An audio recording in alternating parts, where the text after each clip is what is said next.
Hi అండి. ఈరోజు మనం అంబలి ఎలా చేసుకోవాలో చూద్దామా.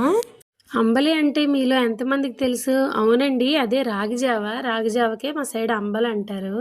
ఈ రాగి జావ కన్నా రాగి ముద్దకి ఎక్కువ ఇష్టపడతారు. రాయలసీమ అటు సైడ్ అయితే ఇంకా రాగి ముద్ద నాన్ వెజ్ బాగా తింటారు అన్నట్టు. మా సైడు రాగి ముద్ద తక్కువ.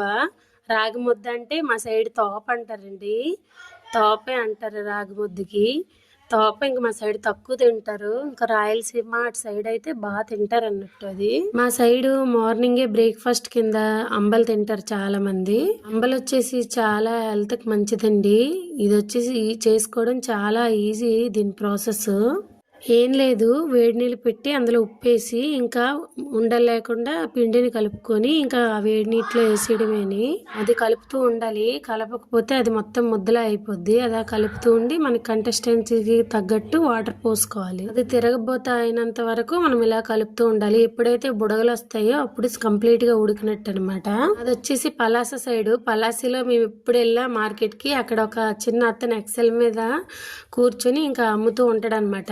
ఇది అంబలి ఒక గ్లాస్ వచ్చేసి 10 రూపీస్. నేను చిన్నప్పుడు మాత్రం అంబలి బాగా తినేదాన్ని అంటే ఇంట్లో చేసేవాళ్ళు. అంబలి వచ్చేసి నా కాంబినేషను బెల్లము, పాలు, అంబలి ఇంకా స్పూన్తో కలిపి తాగేయడమే. చాలా అంటే చాలా టేస్ట్గా ఉంటుంది. ట్రై చేయండి.